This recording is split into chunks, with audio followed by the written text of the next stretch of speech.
the first time since the bubble. Haven't really had an opportunity to do a lot of 5-on-5 work, but for my first time being out there, I think I felt pretty good. What was the point that you were trying to get across when you went to Atlanta and Vegas when training camp was starting?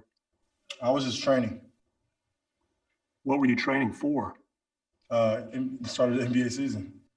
How did going to Atlanta and Vegas help you there when the Rockets were starting training camp in Houston? Just my personal trainers. Off camera, that was ESPN's Tim McMahon, who wrote a scathing report today on ESPN.com about the state of James Harden and his control over the Rockets organization.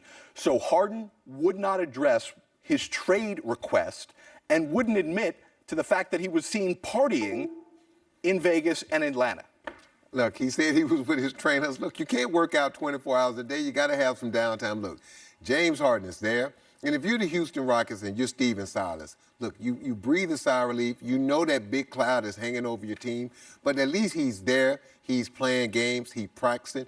And you're hoping, if you're Steven Silas and the Houston Rockets, you're hoping that if you have some early success and James started to bond with John Wall and DeMarcus Cousins and some of those other guys, you hope he softened his stance a little bit. You hope. Yeah, it doesn't look like that's going to happen, but you also have to wonder the 29 other teams out there that may be offering a deal. Do they like what James Harden is doing right now? It's a conversation to be had.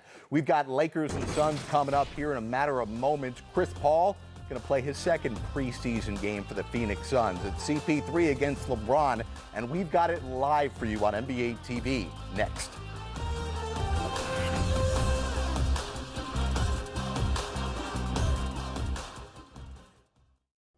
If you thought you saw the last of double cheeseburger pizza, think again, because it's back at Papa John's again. Get a large double cheeseburger pizza for just $12. Better ingredients, better pizza, Papa John's. Humira patients, this one's for you. You inspired us to make your Humira experience even better with Humira Citrate Free. It has the same effectiveness you know and trust, but we remove the citrate buffers. There's less liquid and a thinner needle with less pain immediately following injection. Ask your doctor about Humira Citrate Free, and you can use your copay card to pay as little as $5 a month. Humira can lower your ability to fight infections. Serious and sometimes fatal infections, including tuberculosis and cancers, including lymphoma, have happened, as have blood, liver, and nervous system problems, serious allergic reactions, and new or worsening heart failure. Tell your doctor if you've been to areas where certain fungal infections are common, and if you've had TB, hepatitis B, are prone to infections, or have flu-like symptoms or sores. Don't start Humira if you have an infection. Ask your doctor about Humira Citrate Free, the same Humira you trust with less pain immediately following injection. If you can't afford your medicine, AbbVie may be able to help. These little cups would make great stocking stuffers. But how about right now in your mouth stuffers? Happy holidays to your mouth. Not sorry. Reese's. After 225 years of Jim Beam, you'd think we'd just look back on our past. Nope. We're looking to our future. Where we're crafting new bourbons, creating new ways to drink them, and teaching a new generation of distillers. So no, we're not raising a glass to the last 225 years. We're raising Jim Beam for 225 years to come. Here we go! Where else can you get this type of drama? Where else does history hang from the rafters? Where else is your own city home to your biggest rivals? And 30 feet is still in range. Where else can a city this loud be this slept on? Where else is history still in the making? Oh my goodness! Where else?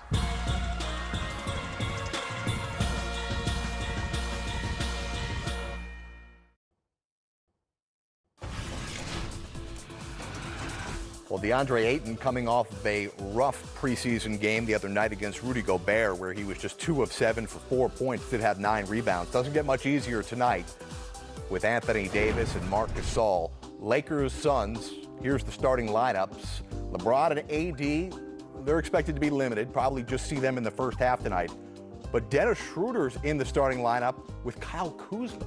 Yeah, that's going to be interesting. You know, both guys want to get more minutes. Dennis Schroeder talked about in the short preseason, off-season rather, that he's done the come off the bench thing. He's ready to start. So, look, the Lakers have retooled. I think LeBron said it. They've gotten younger. They've gotten more athletic. I think they've gotten better. And now with the speed, the quickness, the youth, they have a chance to be an even better defensive team and a better offensive team. So this Laker team, we thought they were scary in the bubble. They're going to be really scary for this 72-game sprint. Quickly here, what do you look for with Chris Paul and Devin Booker? Second time they'll play together this preseason. Just Chris Paul pushing the rock, trying to find Devin Booker in his comfortable spots, getting him the ball early, let him take it in transition, keep pressure on the defense, and you're going to see Chris Paul wander into that 17-foot range because that's where we know he's deadly. All right, it's one of 4 games on the NBA schedule. Stay with us throughout the night. Sam and I will have updates, including a game that's about to tip off in Denver with the Blazers and Nuggets. Really good one as well. So we'll have updates of that and everything else happening around the NBA all throughout the evening right here. But here we go with LeBron and AD's preseason debut just a few weeks after winning a championship. Let's send it out to the Phoenix Suns broadcast team of Kevin Ray and Eddie Johnson. Davis with that newly minted 5-year, $190 million deal.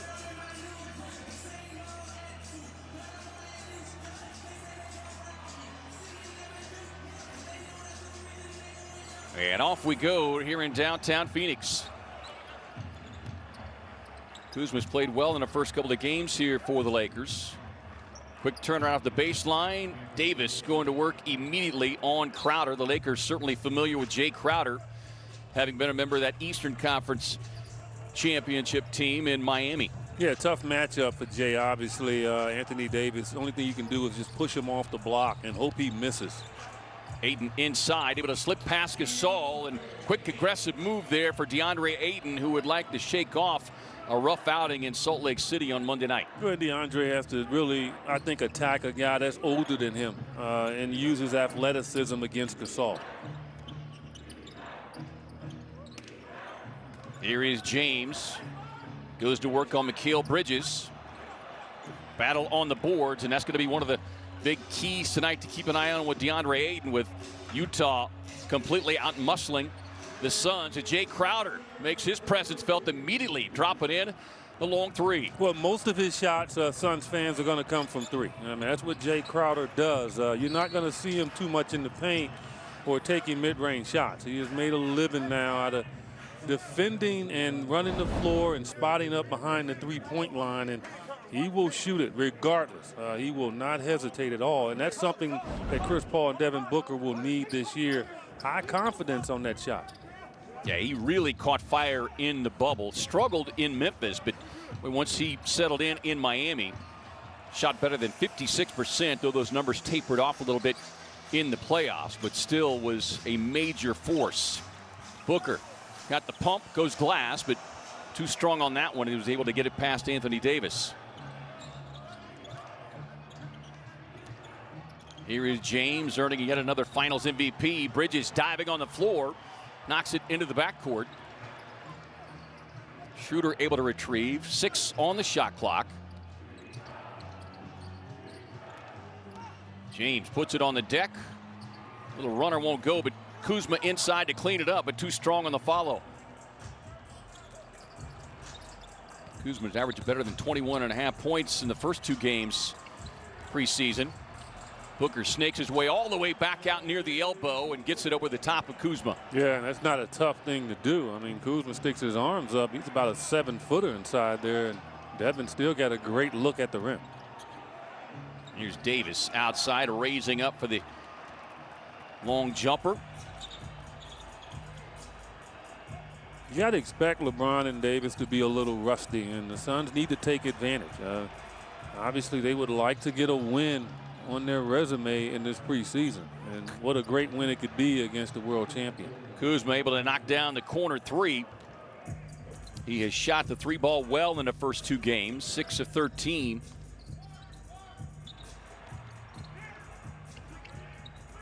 Book trying to feed it inside to Ayton, able to do so, but we will get a whistle and a foul. They'll wave off the basket. Laker lineup a little unique here. Dennis Schroeder, obviously, he made some news when he said he didn't come to the Lakers to play off the bench. He came to start.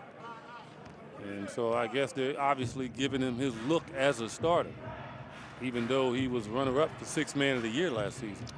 He made 161 starts in his 5 seasons in Atlanta as James sets up for the deep three. That one spins out. Led the Lakers in threes last season with 148, along with leading the team in assists.